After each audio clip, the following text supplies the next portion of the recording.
Les braves invisibles, une aventure de John Strobbins par José Moselli.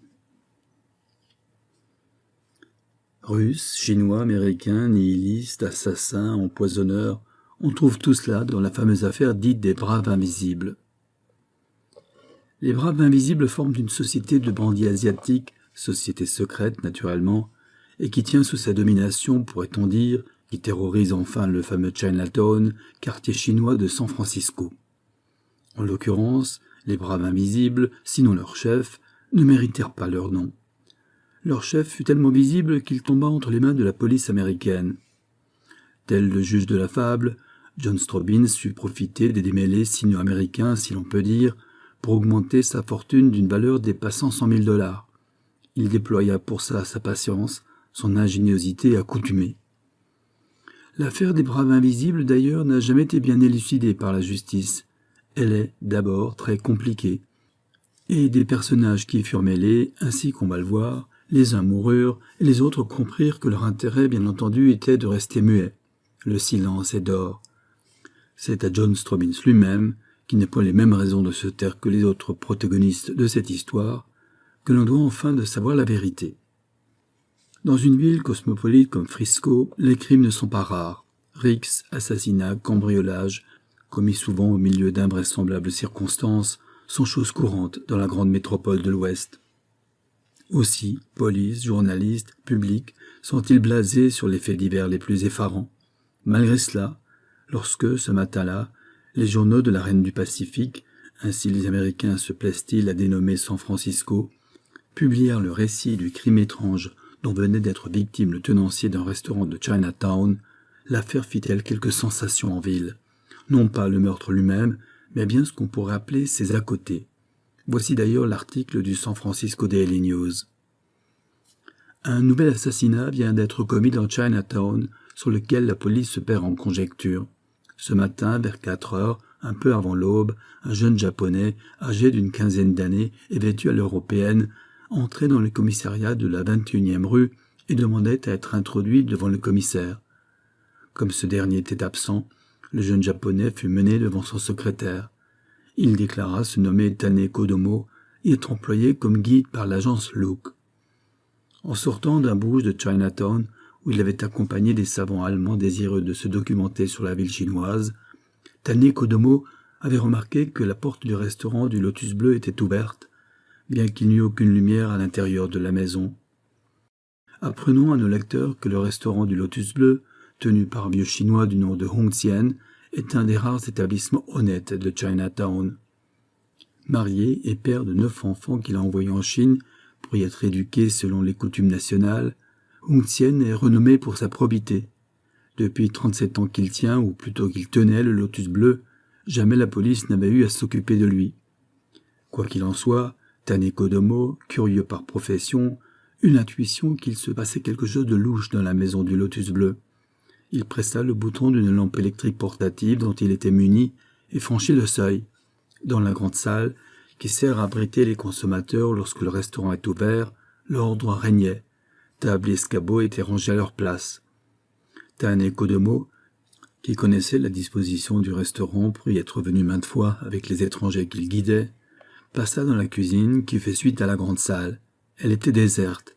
Le jeune japonais, croyant s'être dérangé pour rien, allait se retirer, lorsqu'il lui sembla entendre un soupir étouffé. Il dirigea le rayon de sa lampe vers l'endroit d'où venait le bruit, mais ne vit rien. Pourtant, voulant, comme l'on dit, en avoir le cœur net, il ouvrit une porte vitrée donnant sur une courette. Et le spectacle qu'il vit fut si atroce, si étrange, déclara-t-il au secrétaire du commissaire de la 21e rue, qu'il faillit lâcher sa lampe. Au milieu de la courette, Hong Xian gisait couché sur le ventre, les bras en croix. Autour de son cou, un mince cordon de soie jaune était serré si fort qu'il était entré de près d'1 pouce, 2 centimètres environ. La chair du cou était violacée. La natte du vieux chinois avait été tranchée au ras du crâne et traînait près de lui dans la poussière. Comme bien on le pense, Hong Xian était mort. Mais près de lui, un autre homme, chinois aussi, était également étendu. Vivant celui-là, mais enroulé dans un réseau de cordelettes si serré qu'il ne pouvait pas faire le moindre mouvement. Un foulard de soie le bâillonnait, mais par suite des mouvements du chinois, il avait un peu glissé, ce qui avait permis au Céleste de pousser l'appel étouffé qu'avait entendu Tane Kodomo. Ce dernier d'ailleurs, sans demander son reste, s'enfuit et courut tout d'une traite prévenir la police.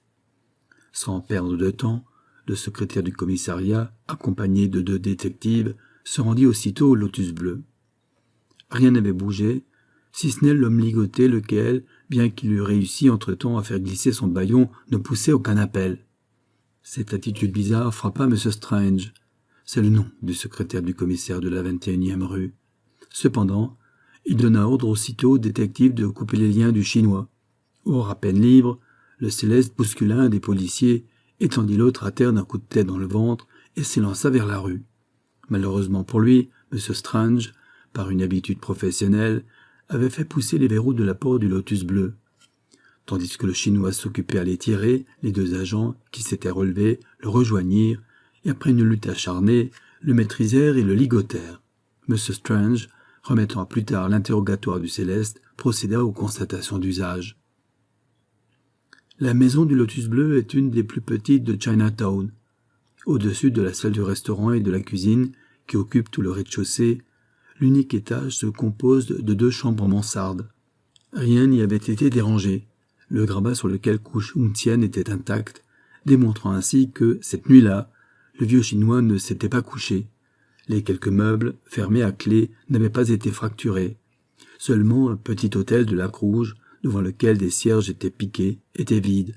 Le Bouddha qui eût dû y trôner ne s'y trouvait pas. Avait-il été emporté par les assassins du vieux Chinois? M. Strange, avant d'élucider cette question, poursuivit ses investigations. Il visita la cave où rien n'avait été dérangé. Il allait remonter, lorsqu'il s'aperçut que les rebords du soupirail aérant la cave étaient crevassés. Visiblement, les malfaiteurs avaient arraché les 3 énormes barreaux de fer qui le défendaient et dont la trace se voyait très nette. Or, le soupirail donnait sur la courette, ainsi d'ailleurs que la porte de la cave. Donc, pour arriver au dit soupirail, les assassins devaient d'abord avoir traversé le restaurant, et s'ils avaient voulu ensuite descendre dans la cave, il leur était beaucoup plus facile de forcer la porte, faite d'un panneau de bois vermoulu, plutôt que de desceller 3 gros barreaux de métal encastrés profondément dans la pierre. Disons de suite que bien que M. Strange eût fait aussitôt rechercher les barreaux disparus, il n'en retrouva nulle trace, pas plus d'ailleurs que du Bouddha. Les voleurs assassins devaient les avoir emportés, mais dans quel but? M. Strange pensa que le mystérieux Chinois pourrait le renseigner à ce sujet. Il le fit donc transporter au commissariat de la 21e rue et envoya 2 détectives prévenir le prosecuting à Tournai. À l'heure qu'il est, les recherches continuent dans la maison du Lotus Bleu. Les nécessités de la mise en page s'opposent à ce que nous attendions plus longtemps les résultats de l'enquête, qu'aussitôt prévenus, nous avions confié à 2 de nos plus habiles rédacteurs. Disons cependant que l'affaire s'annonce très compliquée et pouvant, d'après ce que nous savons, conduire à d'étranges découvertes. Nous publierons d'autres détails dans notre édition de midi. Contrairement à cette dernière affirmation, l'édition de midi du San Francisco Daily News n'apporta aucun éclaircissement au mystérieux crime de Chinatown. Le Chinois prisonnier, emmené au commissariat, opposa un mutisme obstiné à toutes les questions qui lui furent posées. Le commissaire, croyant que le Céleste ne comprenait pas l'anglais, fit venir un interprète chinois. Le prisonnier ne desserra pas davantage les dents. Qui était-il? D'où venait-il? C'est en vain que plus de 100 Chinois convoqués furent invités à identifier le prisonnier. Aucun d'eux ne le reconnut ou ne parut le reconnaître. Quant à l'infortuné Hung Tien, l'autopsie démontra qu'il avait été étranglé vers 1h du matin et sans lutte, car son corps ne portait aucune trace de violence. Les voisins du Lotus Bleu, interrogés, affirmèrent n'avoir rien entendu, réponse à prévoir, étant donné la répugnance des Chinois à déposer contre leurs compatriotes. Et, dans la nuit qui suivit, un douanier découvrit sur la berge orientale de l'île Angel un cadavre apporté par la mer. C'était celui du jeune japonais Tane Kodomo, puni sans doute de s'être mêlé de ce qui ne le regardait pas. Avant d'être jeté à la mer, où il avait été assommé, car il portait un trou large comme une noix à la base du crâne. Bien que les circonstances dans lesquelles avait été découvert l'assassinat de Hung Tien eussent fortement impressionné la curiosité publique, la mort de Tane Kodomo le Japonais qui avait été avertir la police du crime, ne causa qu'un médiocre étonnement. Évidemment, le jeune guide avait été tué par un ami du meurtrier du patron du Lotus Bleu et peut-être par le meurtrier lui-même. Mais dans toute cette histoire, quel avait été le rôle du mystérieux Chinois trouvé ligoté auprès du cadavre? C'est là ce que la justice cherchait en vain. L'attitude du Chinois, non moins que la disparition inexpliquée des barreaux du soupirail de la cave du Lotus Bleu, et aussi celle du Bouddha, que de nombreux témoins affirment être sans valeur et semblables à ceux qui se vendent dans les innombrables bazars de la cité chinoise, intriguait fortement M. Géo Zeller, le juge d'instruction chargé d'éclaircir cette affaire. Cependant, après 8 jours, l'instruction n'avait pas avancé d'un pouce. Le 9e jour, un petit incident vint augmenter la perplexité du magistrat. Alors qu'il était dans son cabinet, occupé à compulser les vagues notes de la police relatives à ce qu'on appelait l'affaire du Lotus Bleu, un huissier lui remit une carte de visite ainsi conçue. Dimitri Fomitch, ingénieur, prie instamment M. Géo Zeller de le recevoir sans délai. Il a une communication très importante à lui faire. M. Géo Zeller avait l'esprit tellement préoccupé par l'affaire du Lotus Bleu qu'il ne douta pas un instant que l'ingénieur, un ingénieur russe, d'après son nom, ne vint lui apporter une piste intéressante. « Faites entrer, » dit-il. Précédé de l'huissier, un petit homme blond, le visage très doux, yeux bleus brillants derrière un pince-nez, ample barbe d'or, les vêtements élégants, mais élimés et tachés, apparut. Il tenait à la main un chapeau mou de couleur grise. « C'est à monsieur le juge Géo Zeller, à qui j'ai l'honneur de parler ?» demanda-t-il en mauvais anglais et d'une voix ésayante. « Oui. »« Vous affirmez avoir une communication très importante à me faire ?» fit le magistrat, dont les yeux allaient alternativement de la carte à l'inconnu. « Parlez. Mes instants sont comptés. »« Tout de suite, monsieur le juge, tout de suite. » Dimitri Fomitch toussa. Il parut hésiter, ce qui n'échappa pas à Géo Zeller, et reprit. « Comme tout le monde, monsieur le juge, j'ai lu les journaux. J'ai ainsi connu les détails du crime de Chinatown. Les assassins ont, paraît-il, enlevé une statue de Bouddha et les grilles d'un soupirail, n'est-ce pas, monsieur le juge? Oui. C'est bien cela. Et ce vol est d'autant plus étrange que ces objets n'ont presque aucune valeur. Où voulez-vous en venir? Oh, rien, monsieur le juge. Seulement voilà, cette nuit, on m'a dérobé à l'hôtel Windsor où j'habite une paire de candélabres en fonte bronzée, sans valeur non plus. Et je suppose que les voleurs du Chinois assassinés et les miens sont les mêmes. Ah, et qui vous fait supposer cela? Interrogea M. Géo Zeller, qui était la patience même. Mais d'abord la difficulté qu'ont eue dans les deux cas les criminels pour s'approprier les objets convoités. Pour moi, on m'a fait absorber un soporifique, c'est sûr, et cette nuit, pendant que je dormais, les malfaiteurs, à l'aide de fausses clés, car la serrure de ma porte n'a pas été forcée, se sont introduits dans ma chambre et ont emporté les 2 candélabres.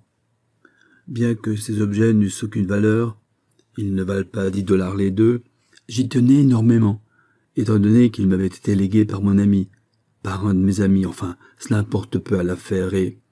Mais si, dit doucement le magistrat, sans paraître voir le mouvement de dépit de l'ingénieur russe. Comment s'appelait votre ami? Il s'appelait James Bourteff. Il s'était fait naturaliser anglais.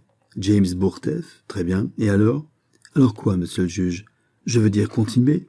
Vous sembliez avoir autre chose à me dire.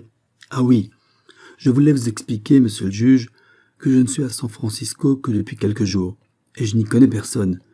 Aussi je m'étonne de ce que les voleurs aient été avertis de ma présence ici, de mon adresse et de l'endroit où se trouvaient les candélabres en question, lesquels étaient dans ma malle enveloppée de linge. Et on ne vous a rien pris d'autre. Rien, monsieur le juge.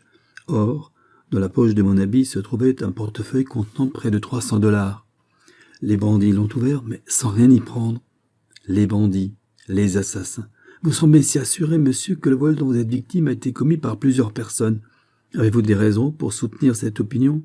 Oh non, c'est une manière de parler. Rien de plus, monsieur le juge, s'empressa d'affirmer Dimitri Fomitch. Et vous avez prévenu l'hôtelier de ce qui vous arrivait, naturellement. Et aussitôt que je me suis aperçu du vol, c'est-à-dire ce matin, en me levant. Mais mon homme, qui paraît être de bonne foi, affirme n'avoir rien vu ni entendu de suspect. Les domestiques qu'il a interrogés non plus. J'ai moi-même questionné mes voisins de chambre, ils ne savent rien. Le mystère qui entoure le vol dont je suis victime, l'habileté due ou des voleurs, le peu de valeur intrinsèque des objets volés, tout cela me fait penser au crime du Lotus bleu. C'est pourquoi j'ai cru de mon devoir de venir vous relater cette affaire. Et vous avez bien fait, fit Géo Zeller, bien que je crois qu'il n'y ait que des coïncidences, assez troublantes, il est vrai, dans ces deux affaires. Vous êtes sûr que les 2 candélabres qui vous ont été enlevés n'avaient que peu de valeur? Peut-être, malgré les apparences, présentaient-ils de l'intérêt au point de vue artistique ou simplement curieux? Oh non, c'étaient des candélabres de fonte bronzée, de fabrication allemande, et tout ce qu'il y a de plus moderne. Ils avaient dû faire partie d'une garniture de cheminée, mais Dieu sait depuis quand Yvan en avait vendu la pendule. Yvan? Je croyais que votre ami s'appelait James Bourteff. Oui, c'est-à-dire qu'il s'appelait James Yvan Bourteff. Depuis qu'il était en Amérique, il se faisait appeler James, mais dans l'intimité, je l'appelais Yvan. M. Géozeller se borna à hocher la tête. Il considéra l'ingénieur russe pendant quelques instants et dit enfin « Vous vous nommez Dimitri Fomitch ?»« Oui, monsieur le juge. »« Votre âge ?»« 31 ans, monsieur le juge. »« Profession ? » ?»« Ingénieur électricien. »« Où êtes-vous employé ?»« Je suis venu chercher du travail à San Francisco, monsieur le juge. »« Où étiez-vous avant d'arriver ici ?»« Je faisais partie des chantiers de Nikolaïevsk. »« Pourquoi en êtes-vous parti ?»« Parce qu'il faisait trop froid. »« Je suis né en Crimée, monsieur le juge. Je ne peux pas souffrir le froid. »« Et vous habitez à l'hôtel Windsor ?»« Oui, monsieur le juge. »« C'est bon. Je vous prie de vous tenir à la disposition de la justice. J'aurai sans doute d'autres éclaircissements à vous demander. »« Tout à votre disposition, monsieur le juge. Vous pouvez disposer. » Dimitri Fomitch s'inclina respectueusement et sortit à reculons. La porte ne fut pas plutôt refermée sur lui que le magistrat saisit le récepteur du téléphone placé sur son bureau et ayant obtenu la communication avec M. James Molescott, le chef de la sûreté de San Francisco, lui fit part de l'entretien qu'il venait d'avoir avec l'ingénieur russe et le pria de faire étroitement surveiller ce dernier. Au fond, le magistrat, bien que certaines contradictions de Dimitri Fomitch l'eussent mis en éveil, n'en agissait ainsi que par acquis de conscience. Malgré les dires du russe, il ne lui apparaissait pas qu'il y eût une corrélation quelconque entre les 2 affaires. Aussi, sa surprise fut-elle grande lorsqu'au moment où il se levait de son bureau, 2 heures plus tard, pour quitter le palais de justice, sa besogne du jour terminée, un huissier lui annonça un nouveau visiteur russe, lui aussi, et qui, tout comme Dimitri Fomitch, priait le magistrat de le recevoir d'urgence. Vladimir Tripov disait sa carte de visite sans plus. M. Géozeller, bien qu'il n'eût pas pour habitude de transformer son cabinet en salon de réception, fut tellement intrigué qu'il se rassit et ordonna d'introduire l'individu en question. Vladimir Tripov entra. Il était haut de près de 2 mètres et large en proportion. Une somptueuse pelisse de drap doublé de loutre moulait ses vastes épaules. Un carré de barbe noire terminait son visage mat à l'allure énergique et rusée à la fois. « Monsieur le juge, je vous salue, » dit-il en s'inclinant avec élégance. « Je vous remercie de m'avoir si rapidement reçu. Aussi bien, les déclarations que j'ai à vous faire sont-elles très graves? »« Je vous écoute, monsieur, » affirma Géozeller poliment. « Je ne puis malheureusement parler devant témoin, » déclara Vladimir Tripov en désignant de la tête le greffier qui, dans un coin, était assis devant sa table à écrire. M. Géozeller hésita une seconde. « Sortez un instant, Smith, » dit-il au greffier. Ce dernier obéit. Les 2 hommes restèrent seuls. « Expliquez-vous, » prononça M. Géozeller. « Soyez bref, je suis pressé. » Bien que cet avis fût proféré avec sécheresse, avec rudesse même, Vladimir Tripov ne s'émut aucunement. « J'ai peu de choses à dire, » prononça-t-il, en tirant de sa poche une sorte de carte d'identité, portant sa photographie et son signalement, et qu'il tendit au magistrat. « Ainsi que vous pouvez vous en convaincre, monsieur, » continua-t-il, « je suis attaché à la 3e section de la police impériale russe. »« Après, je ne vois pas quand cela m'intéresse, » grommela M. Géozeller en rendant la carte au policier. « Oh, je n'ai pas voulu vous intéresser en vous dévoilant mon identité, » parla Vladimir Tripov tranquillement. « L'intérêt est qu'un nihiliste très dangereux, que je surveille depuis plusieurs mois, vient de sortir du palais de justice. Je l'ai vainement poursuivi, mais il m'a échappé au moment où j'allais lui mettre la main au collet. » M. Géozeller resta impassible, il attendait la suite. « Je ne croyais pas ce misérable à San Francisco, autrement j'eusse prévenu la police. N'importe, je compte bien le rattraper. C'est dans ce but, monsieur, que je me suis permis de venir vous demander l'objet de la visite qu'André Tourki a eu l'audace de vous faire. Je ne connais pas d'André Tourki. J'ai seulement accordé une audience à un nommé Dimitri Fomitch. Dimitri Fomitch, un ingénieur? Oui, le misérable. Sachez, monsieur le juge, que le vrai Dimitri Fomitch, ingénieur à Nikolaïevsk, a été assassiné il y a 6 mois et dans des conditions particulièrement révoltantes. On a retrouvé son cadavre mutilé, les doigts coupés, les yeux crevés et complètement nu dans une tourbière. Bien que je n'en sois pas sûr, je soupçonne André Tourki d'être un de ces assassins. Mais pour l'instant, ce n'est pas pour ce crime que je le recherche, mais bien pour divers actes de brigandage à main armée commis au Caucase par lui et ses affiliés. Voici d'ailleurs le mandat d'amener du juge de Tiflis. Transmettez-le au chef de la sûreté, fit M. Géozeller. Je l'ai justement prié de faire surveiller le pseudo Dimitri Fomitch, qui, paraît-il, loge à l'hôtel Windsor. Vladimir Tripov eut un sourire narquois. Il y logeait peut-être, mais à présent, soyez sûr qu'il est loin, monsieur le juge. On le retrouvera, je l'espère. C'est dans ce but que j'ai pris la liberté de venir vous importuner afin de vous demander s'il ne vous plaisait pas de me dire les raisons qui ont amené Tourki devant vous. Il n'y a aucun mystère à vous le dire. Dimitri Fomitch ou André Tourki est venu porter plainte contre des inconnus qui, paraît-il, lui ont dérobé avec un grand luxe de précaution une paire de candélabres en fonte, sans aucune valeur intrinsèque, mais auquel il dit tenir parce qu'ils lui viennent d'un de ses amis décédé, nommé... Attendez, le greffier va nous dire cela. M. Géozeller sonna. Tout aussitôt le greffier apparut, et sur la demande du magistrat, lut la déposition de Fomitch Tourki qu'il avait sténographiée. « James Ivan Bourteff, dit-il. « Connais pas, fit Tripov, déçu. Mais je connais un Ivan Moraï, qui s'est évadé de Sakhaline il y a 1 an, et qui pourrait bien être ce James Ivan Bourteff. Quant à l'histoire des candélabres, je vous avoue, monsieur le juge, que je n'y comprends absolument rien, du moins pour l'instant. Ça m'a tout l'air d'un prétexte imaginé par Tourki pour vous parler, dans je ne sais quel but. Il prétend que ces voleurs doivent être les mêmes que ceux qui ont opéré au Lotus Bleu, dans Chinatown? Oui. Tourki serait un des assassins que je ne serais que médiocrement étonné. On pourrait chercher de ce côté. Quant au mobile qu'il a fait venir vous voir, cela, je l'avoue, je n'y comprends rien. Mais rien. Quelle audace! Ah, c'est un rude homme. M. Géozeller était maintenant pour le moins aussi intrigué que son interlocuteur. Décidément, loin de s'éclaircir, l'affaire du Lotus Bleu s'embrouillait de plus en plus. « Je ne peux que vous encourager, M. Tripov, dit-il, de joindre vos efforts à ceux de la police californienne. Croyez bien que diligence va être faite pour retrouver ce mystérieux Fomitch. D'autre part, comme il se pourrait que j'ai d'autres renseignements à vous demander, je vous prie de laisser votre adresse afin que... Cosmopolitan Hotel, Hawthorne Square. J'y suis inscrit sous le nom de Vladimir Tripov, négociant en thé. Bonne note en est prise, monsieur. » Le policier russe s'inclina et, sans plus dire un mot, prit congé du magistrat et sortit. Tout aussitôt, M. Géozeller se fit donner la communication téléphonique avec M. James Molescott, chef de la sûreté de San Francisco. « Allô, allô? C'est vous, M. Molescott? Un deuxième russe m'arrive. C'est un policier, celui-là. Il prétend que... » Et le magistrat, sans en rien oublier, répéta à M. Molescott les moindres paroles de Vladimir Tripov. « Surveille-le aussi, à tout hasard, conclut-il. Il ne m'inspire pas plus confiance que l'autre.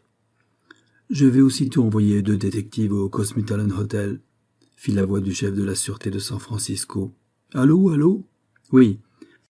On me transmet à l'instant le rapport de 2 de mes hommes que, conformément à votre demande, j'avais envoyé à l'hôtel Windsor pour y prendre des renseignements sur le fameux Dimitri Fomitch.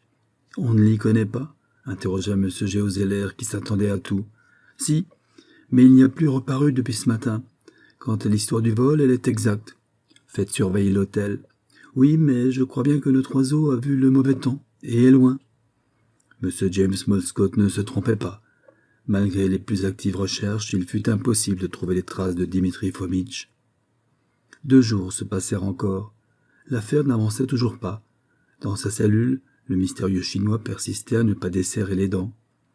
Comme aucune autre accusation que celle d'avoir résisté aux agents ne pesait somme toute contre lui, étant donné qu'il n'y avait pas de preuves qu'il eût participé à l'assassinat de Hung Tsien, M. Géozeller commençait à se demander si le Chinois n'était pas fou ou sourd-muet, et envisageait le moment où il devrait le remettre en liberté. la peine dont il était passible pour rébellion aux agents, ne dépassant pas le temps qu'il avait déjà séjourné en prison, lorsqu'un matin, le magistrat trouva dans son courrier cette courte lettre, libellée à l'aide d'une machine à écrire. « Le Chinois prisonnier se nomme A. Mao. Dites-lui que l'on a enlevé sa baignoire, et vous verrez la tête qu'il fera. » En lisant ces quelques mots, M. Géozeller se crut d'abord victime d'un mauvais plaisant. Mais une courte réflexion le convainquit qu'il ne risquait rien à suivre l'avis de son correspondant anonyme.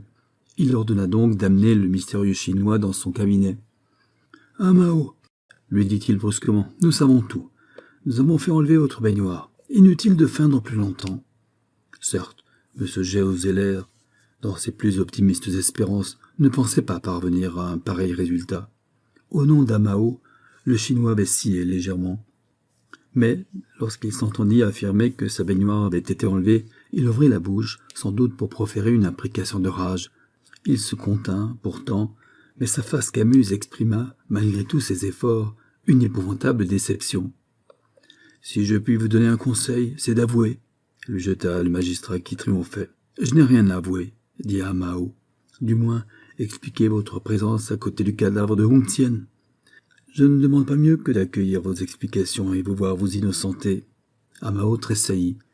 Il jeta sur le juge un regard stupéfait, se mordit les lèvres et resta muet. « Allons, parlez, » l'encouragea M. Géozeller. Mao resta muet. « D'où vient cette baignoire ?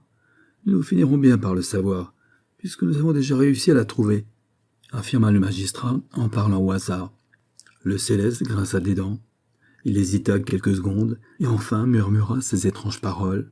« Le traître mourra. Faux est un traître qui meurt. Allez aux 1000 hôtels de la 37e rue. Vous trouverez ce que vous cherchez. » « Quoi, qui? Expliquez-vous. »« Allez aux 1000 hôtels de la 37e rue et arrêtez Clifton. Vous le saurez. »« Expliquez-vous, voyons, c'est votre intérêt.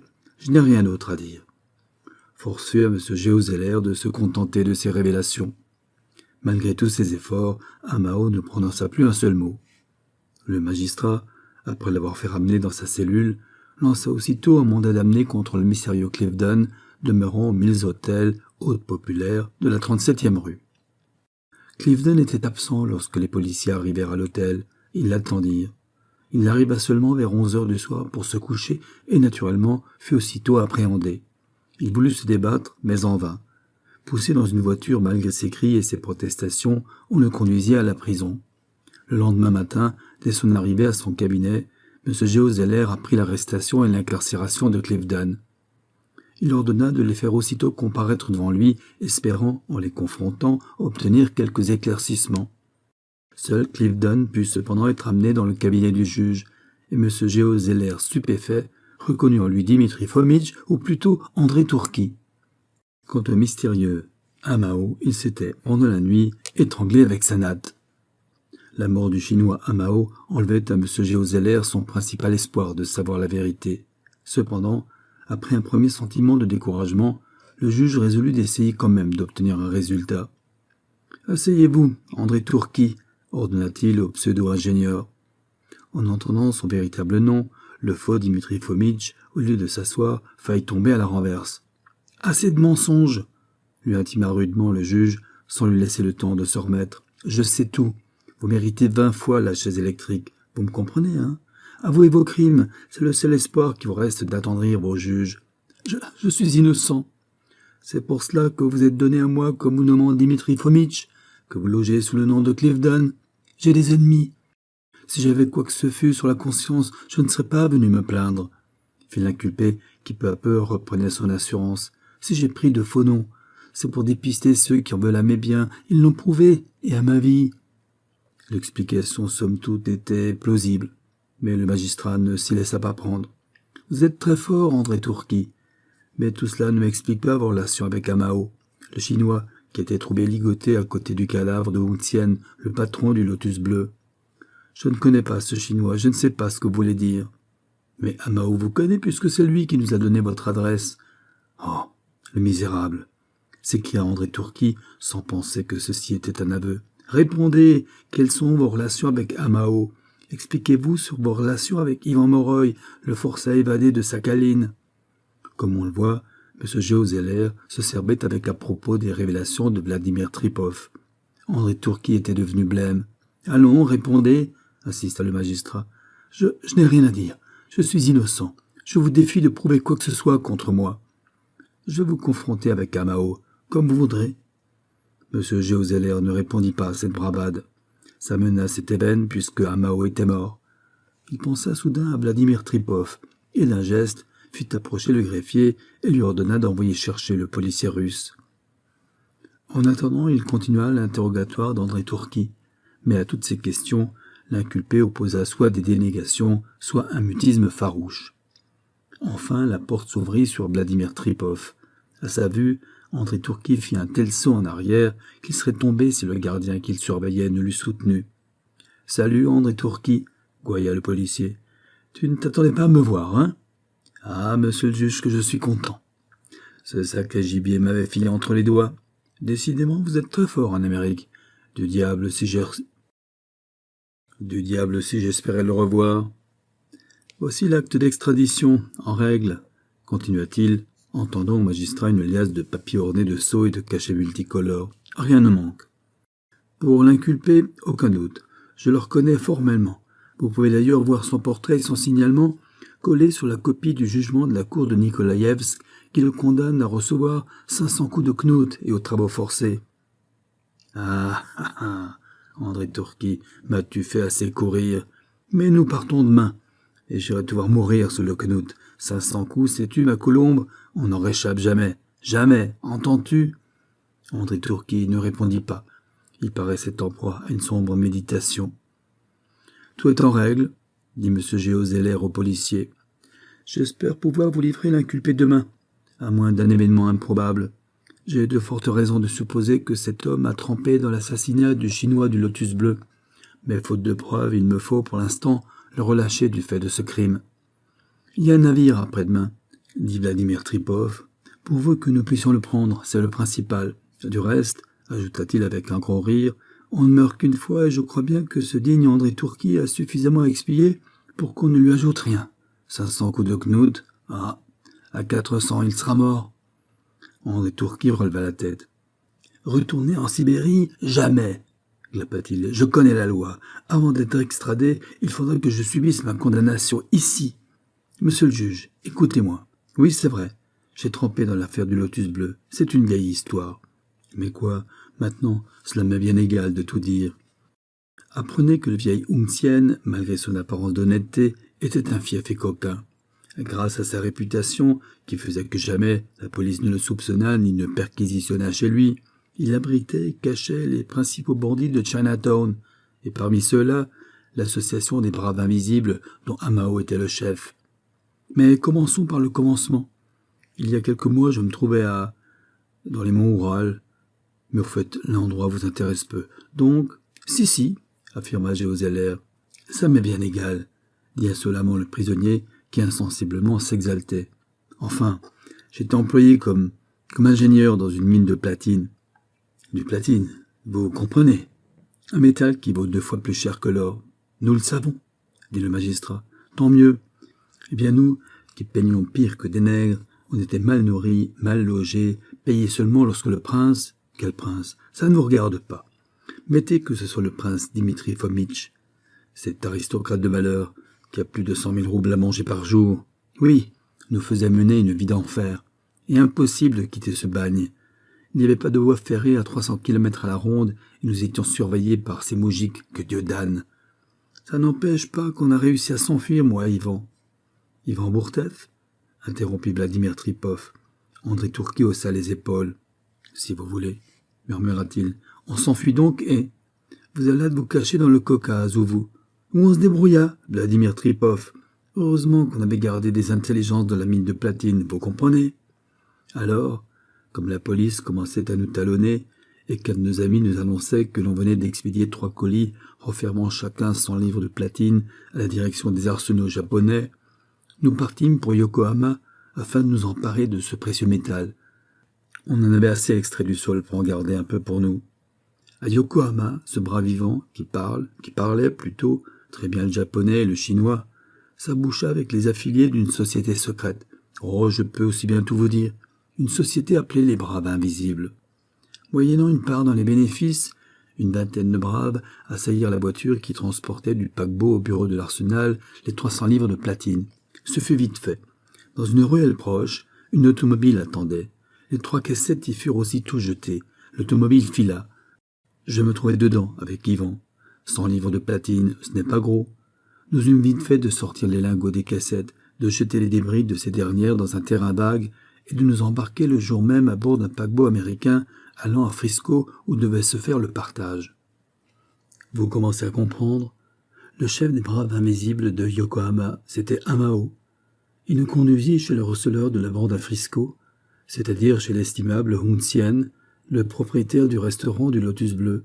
Nous partageâmes le butin. Mais, par prudence, au cas où la police se fût doutée de quelque chose, nous décidâmes de garder le platine pendant quelque temps avant de le vendre. Pour mieux le dissimuler, nous le fîmes fondre par un plombier chinois nommé Lam Kun, qui en confectionna divers objets. Hung Sien reçut un Bouddha et 3 barreaux de soupirail. Amao eut une baignoire, et moi et Yvan nous partageâmes de candélabres. On fut les plus mal servis, quoi. Nous qui avions manigancé toute l'affaire, on était roulés par ces Chinois de malheur. Yvan prétendit que c'était par ma faute, moi par la sienne, on se cogna. Et si malheureusement que le pauvre Yvan en mourut. Je l'ai bien regretté. Et vous héritâtes des 2 candélabres, fit M. Géozeller. Naturellement. Je pensais que c'était un avertissement du ciel qui m'indiquait ainsi que tout le produit de l'affaire devait me revenir. Je pris donc mes mesures pour débarrasser Hung Sien de son Bouddha et de ses barreaux de platine. Il eût été injuste que ce Chinois qui n'avait rien fait profitât de nos travaux. J'avais tout préparé lorsque les journaux m'apprirent la mort du patron du Lotus Bleu, l'arrestation d'un Chinois, en lequel, d'après les portraits publiés par les journaux, je reconnus Amao, et la disparition du Bouddha et des 3 barreaux de platine. Tout ça, c'est du chiquet, pensai-je. Amao se sera ligoté lui-même pour ne pas être soupçonné. Et je résolus, dès que Amao sera mis en liberté, de m'expliquer avec lui. Mais voilà que quelques jours plus tard, je m'aperçus qu'on m'avait volé mes candélabres. Avouez, monsieur le juge, que c'était trop fort. Je n'hésitais pas, je portai plainte, afin de faire réfléchir à Amao, ou du moins ceux qui avaient agi à son instigation, puisqu'il était le seul à savoir que je possédais les candélabres. Aux 1000 hôtels où j'allais loger, j'attendis en vain que l'on me rapportât mon bien. C'est alors que, désespéré, je voulus punir Amao de sa félonie, et vous écrivis une lettre, monsieur le juge, vous dévoilant le nom d'Amao et vous priant, ceci dans le but de me rappeler à lui, de lui dire que sa baignoire avait été enlevée, ce qui, hélas, n'est pas vrai. J'eus tort. Il ne faut jamais se laisser entraîner par la colère. Pour se venger, Amao me vendit, car c'est lui, ce ne peut être que lui, qui vous a révélé où je me réfugiais. Là-dessus, Vladimir Tripov est arrivé. Décidément, je n'ai pas de chance en cette affaire. J'ai dit la vérité. Quant à avoir trompé dans le meurtre de Hung Sien, je suis innocent. Vous pouvez me confronter avec Amao. Il s'est pendu, fit simplement M. Géozeller. Ah, malédiction, gronda le Russe. Mais tout ceci ne nous dit pas ce qu'est devenu le platine volé, interrogea le magistrat. D'abord, je n'en sais rien, et je le saurai que je ne vous le dirai pas, répondit André Tourki. La confession d'André Tourki produisit l'effet qu'on devine sur M. Géozeller. Elle expliquait tout, sans rien expliquer. En effet, le magistrat, s'il connaissait maintenant le mobile du crime, ignorait qu'ils étaient le principal auteur et le bénéficiaire. Ce ne pouvait être Amao. Pourquoi se serait-il ligoté auprès de sa victime en ce cas? De plus, le vol des candélabres de platine appartenant à André Tourki avait été commis alors que le mystérieux Chinois était déjà emprisonné. Qui croyez-vous l'assassin de Hung Sien? Dit enfin M. Géozeller, dès qu'il fut un peu remis de la stupeur que lui avait causé le récit d'André Tourki. C'est Amao, ou un de ses amis, affirma le Russe. Qui, un de ses amis? Je n'en sais rien, grogna André Tourki en haussant les épaules. Vous n'en savez rien? J'incline plutôt à croire que vous avez participé à l'assassinat. C'est pourquoi vous n'osez nommer vos ou votre complice, de peur qu'il ne vous dénonce, lança le magistrat. Mauvais système de défense et que le jury n'admettra pas, je vous en avertis. En attendant, je vous inculpe d'assassinat sur la personne Hung Sien, de vol et de recel d'objets volés, ainsi qu'il résulte de vos aveux. André Tourki, sombre, haussa les épaules. Si j'étais le complice d'Amao, je n'aurais pas demandé d'être confronté avec lui, dit-il. Amao s'est pendu parce qu'il est le coupable, lui et ses braves invisibles. Ah là là, si jamais on m'y reprend à travailler avec des Shintok. Yvon avait bien raison de me conseiller de me méfier. Je crois, André Tourki, que vous ne travaillerez plus qu'avec le bourreau. L'inculpé ne répondit pas. Et alors, fit Vladimir Tripov, qui avait assisté sans dire un mot à tout ce dialogue, je suppose que mon mandat devient sans objet. J'en ai bien peur, le renseigna Géozeller. Nous ne pourrons laisser extrader l'inculpé que lorsqu'il aura purgé la peine encourue par les délits et crimes commis par lui sur le territoire de l'Union. Et il est à supposer que cette peine sera la mort. Le policier russe s'inclina. « Je te verrai électrocuté, André Tourki, dit-il. Ce sera toujours une consolation. »« Ça, vous vous trompez. Les exécutions ne sont pas publiques ici, » murmura M. Géozeller. Vladimir Tripov sourit. « Tant pis. Enfin, mon mandat étant désormais sans objet, j'ai l'honneur de vous saluer, monsieur le juge. Je ne partirai que dans quelques jours et d'ici là, je me tiens naturellement à la disposition de la justice. Cependant, s'il m'est permis de vous donner un conseil, monsieur le juge, c'est d'interroger encore André Tourki. Peut-être que, hors de ma présence, il sera plus loquace. Je sens que je l'intimide. » M. Géozeller, de la tête, fit un signe affirmatif. Sans insister, le policier russe, après avoir lancé un regard ironique à André Tourki, sortit. Dès que la porte se fut refermée sur lui, M. Géozeller voulut reprendre l'interrogatoire de l'inculpé. Ces tentatives, qui durèrent plus de 2 heures, furent inutiles. André Tourki, visiblement, était buté. Il persista à affirmer son innocence et à accuser Amao de l'assassinat de Hung Tien, sans vouloir ou pouvoir donner d'autres indications. À bout d'arguments, le magistrat allait donner ordre de ramener l'inculpé dans sa cellule lorsque la sonnerie de l'appareil téléphonique crépita. « Allô » maugréa le magistrat, énervé. Tout aussitôt, il pâlit un peu. C'était James Molescott, chef de la sûreté de San Francisco, qui téléphonait. « Allô, monsieur le juge » disait-il. « J'apprends un bizarre cambriolage. Peut-être ne vous intéresse-t-il pas. Mais comme il a pour théâtre Chinatown, il se pourrait qu'il eût des liens avec l'affaire du Lotus Bleu. Sait-on jamais ? Enfin, on vient de découvrir à l'instant qu'un plombier chinois, nommé Lam Kun, vient d'être cambriolé en plein jour, et avec une audace et une astuce déconcertante. « Lam Kun » haleta M. Géozeller. « Attendez, dis donc, André Tourki, c'est bien Lam Kun que se nomme le plombier chinois qui avait fondu le platine. »« Oui, monsieur le juge, mais pourquoi ?»« C'est moi qui interroge ici, ne l'oubliez pas. Allô, monsieur Molescott ?»« Oui, continuez, je vous prie. »« Eh bien, figurez-vous que 2 hommes, que nul ne connaît, vêtus en ouvriers, se sont présentés tout à l'heure chez Lam Kun. Ils entrèrent dans la boutique du plombier, qui est étroite et profonde, et d'après les témoins, en sortirent 10 minutes plus tard avec 3 paquets recouverts de toile. Ils chargèrent le tout sur leur charrette et disparurent avec le véhicule.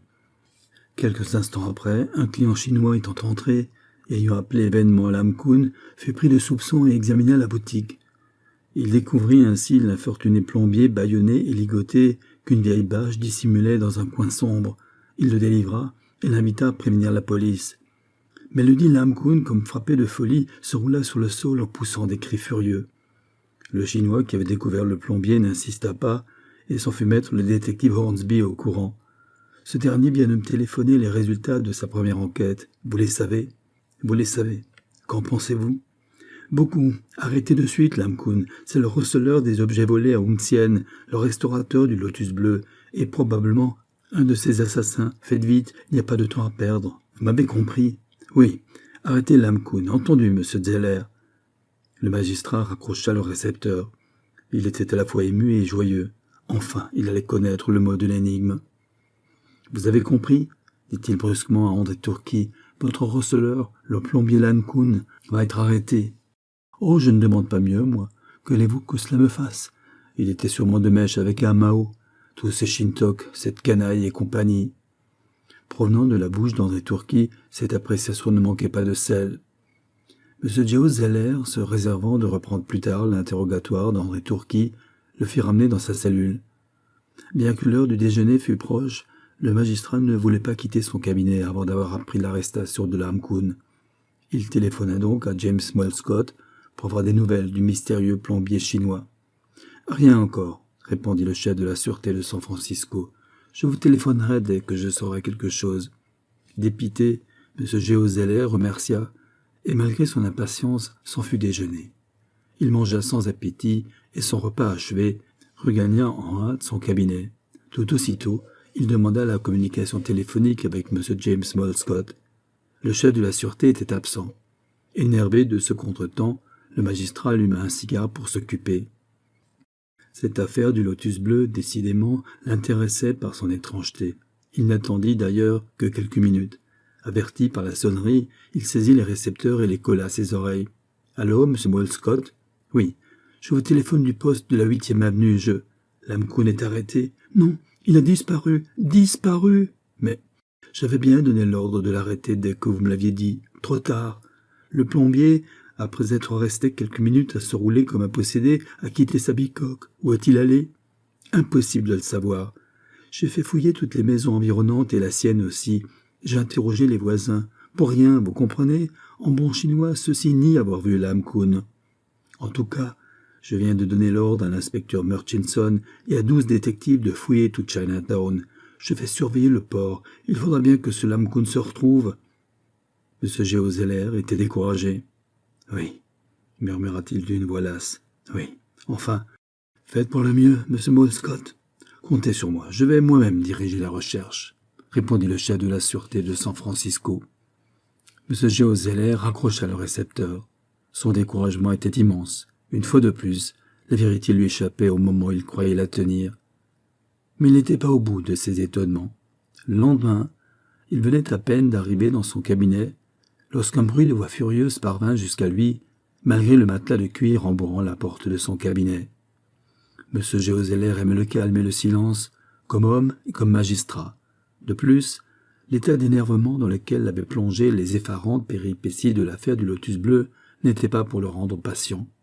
Il se dressa, d'une saccade, de son fauteuil, bouscula le greffier qui lui aussi voulait voir ce qui se passait, et ouvrit la porte.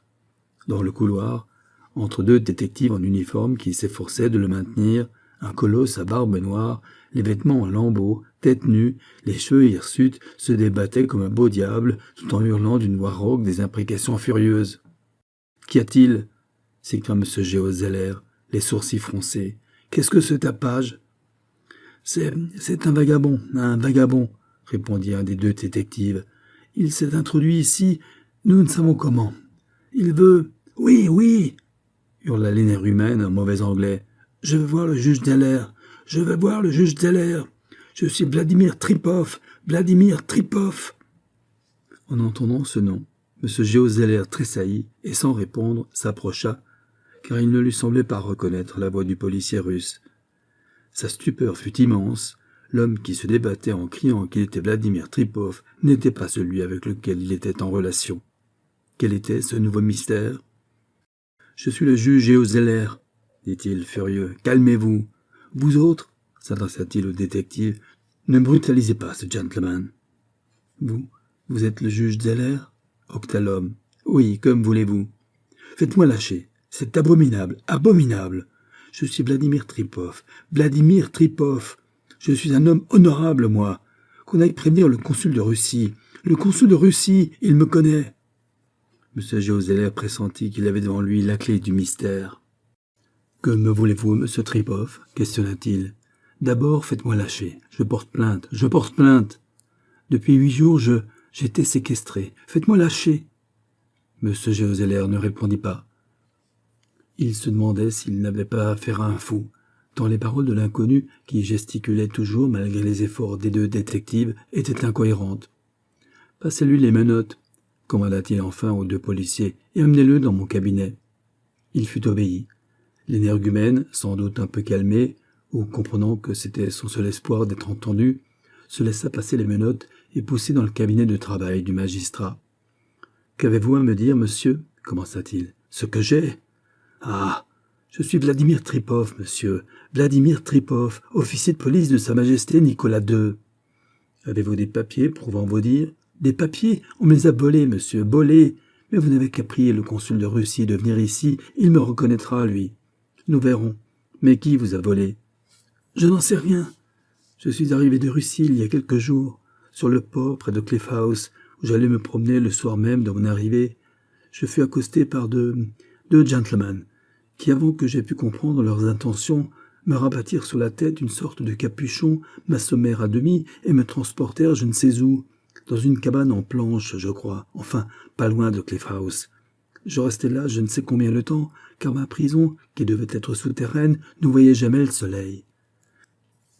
De temps en temps, un nègre m'apportait à manger. Oh, une nourriture succulente, du caviar, du poulet, des prunes. Mais c'est en vain que je cherchais à l'interroger. Il ne répondit pas. Enfin, je m'endormis il y a de cela quelques heures. Hier soir, sans doute. Et je me réveillai ce matin à l'aube dans un creux de rocher, près de la plage d'une petite ville pas loin d'ici qui s'appelle, je crois, San Diego. Comme mes poches étaient complètement vides, je m'informai de la distance à laquelle je me trouvais de San Francisco, et ayant appris qu'elle n'était pas grande, je me rendis ici à pied. J'allai tout droit au palais de justice, où je demandai à parler au juge pour déposer une plainte. On me conduisit au greffe, où je me nommai. On me traita d'imposteur. Moi, on me déclara que je n'étais pas Vladimir Tripov, que Vladimir Tripov était connu, et que ce n'était pas moi, et que monsieur le juge Géo Zeller avait le matin même entendu le vrai Vladimir Tripov. Je me récriai. Je demandai à être mis en présence de vous. Deux détectives voulurent m'expulser du palais. Je leur échappais. Ils me rejoignirent au moment où j'arrivais devant la porte de votre cabinet. Voilà mon histoire. Monsieur Géo Zeller ne répondit pas. Avant toute autre chose, il voulut se renseigner sur l'identité de ce deuxième Vladimir Tripov, et après l'avoir invité à se reposer, il téléphona au consulat de Russie afin que quelqu'un vînt identifier le prisonnier. Moins d'une demi-heure plus tard, le consul de Russie en personne pénétrait dans le cabinet du magistrat et reconnaissait formellement Vladimir Tripov. Mais, dans ce cas, le premier Tripov était un imposteur. Que voulait dire ce nouveau mystère? Depuis le commencement de cette maudite affaire du Lotus bleu, M. Géo Zeller n'en était plus à compter les mystères.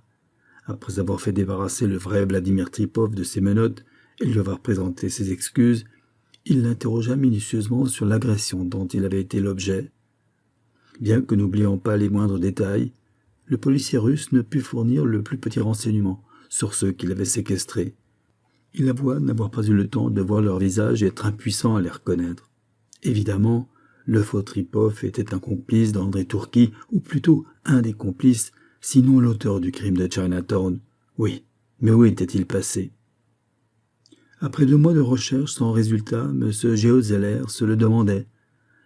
Il se le demanderait encore si, la veille du jour fixé par la justice pour la comparution d'André Tourki devant la cour d'assises pour l'assassinat de Moutienne, la police n'ayant pas réussi à trouver les autres criminels, et tout démontrant qu'elle n'y parviendrait jamais, il avait bien fallu en finir. M. Géo Zeller n'avait reçu, la veille du procès, la lettre qui suit. Il aurait bien voulu en garder le contenu secret, mais ainsi qu'on va le voir, le signataire avait pris ses précautions pour éviter que le magistrat ne fût trop discret. Cette lettre, que les journaux de San Francisco devaient publier le lendemain, était courte mais éloquente. Monsieur le juge, comme il m'est pénible de laisser comparaître devant le jury un, comment dirais-je, mettons, demi-innocent, je me vois obligé, malgré mon habituelle discrétion, d'éclairer la lanterne de la justice, laquelle apparaît fort obscurcie. André Tourki est innocent de la mort de Moutienne, sachez-le. Le propriétaire du Lotus bleu fut assassiné par Amao.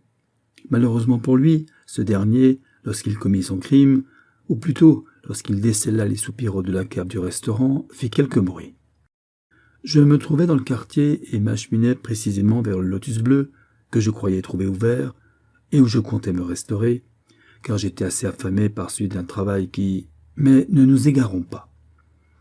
En arrivant devant le Lotus bleu, je m'aperçus que j'arrivais trop tard.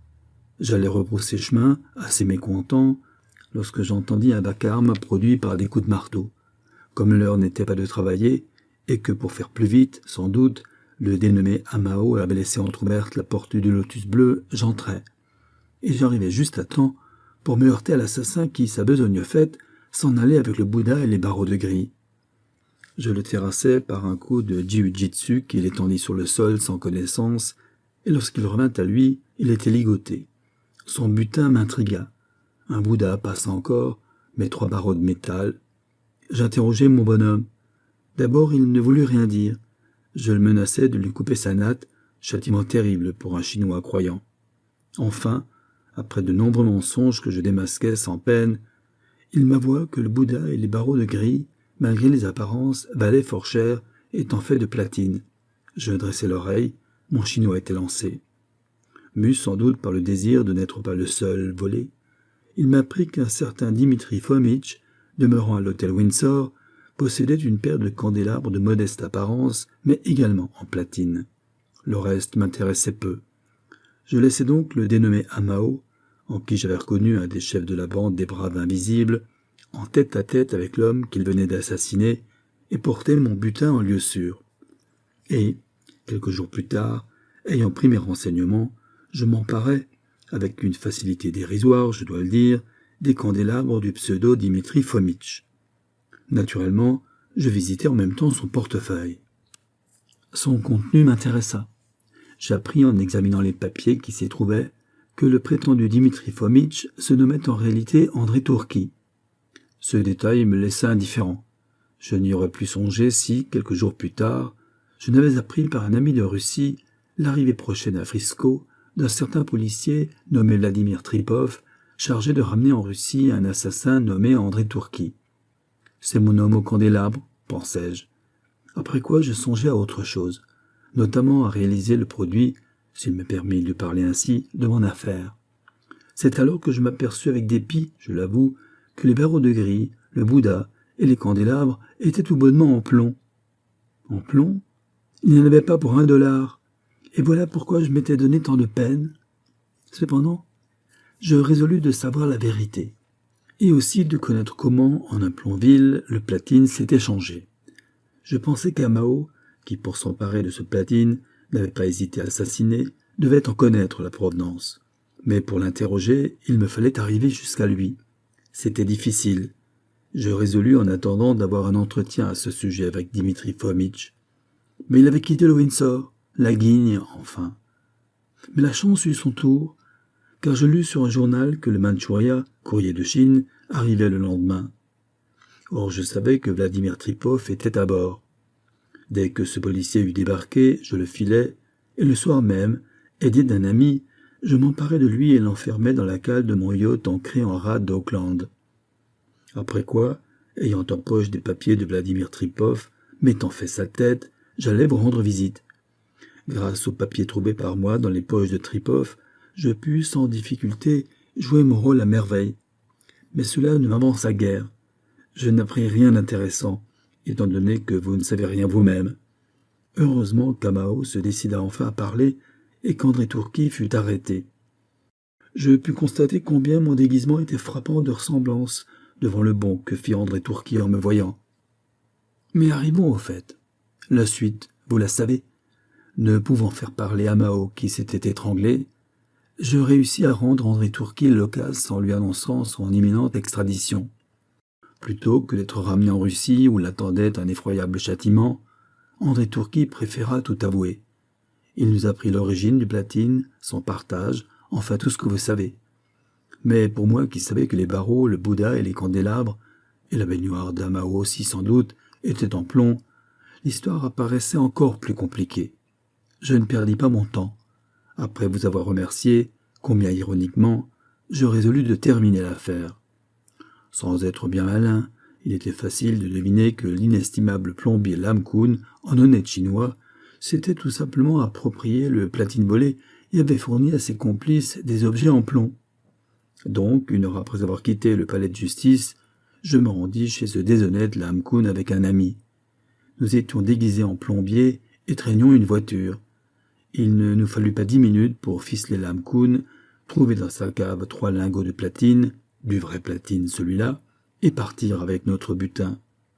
Que vous dire de plus? Sans doute n'avais-je pas assez serré les liens du dit Lam Kun, puisqu'il réussit peu après à s'enfuir. Le soir même, après avoir mélangé un soporifique aux aliments de Vladimir Tripov, toujours prisonnier à bord de mon yacht, je le fis porter, la nuit venue, parmi les rochers bordant la plage de San Diego, où il se réveilla le lendemain et vint vous conter ses impressions. John Strobbins, détective cambrioleur. Cette lettre produisit l'impression que l'on devine et permit à André Tourki de bénéficier de la clémence du jury 5 ans de hard labor, grâce à quoi Vladimir Tripov, le vrai, dut s'en retourner bredouille en Russie. M. Geozeller a depuis voué une haine à mort à John Stobbins, coupable à ses yeux de l'avoir ridiculisé. Ainsi s'achève Les Braves Invisibles, une aventure de John Stobbins par José Moselli.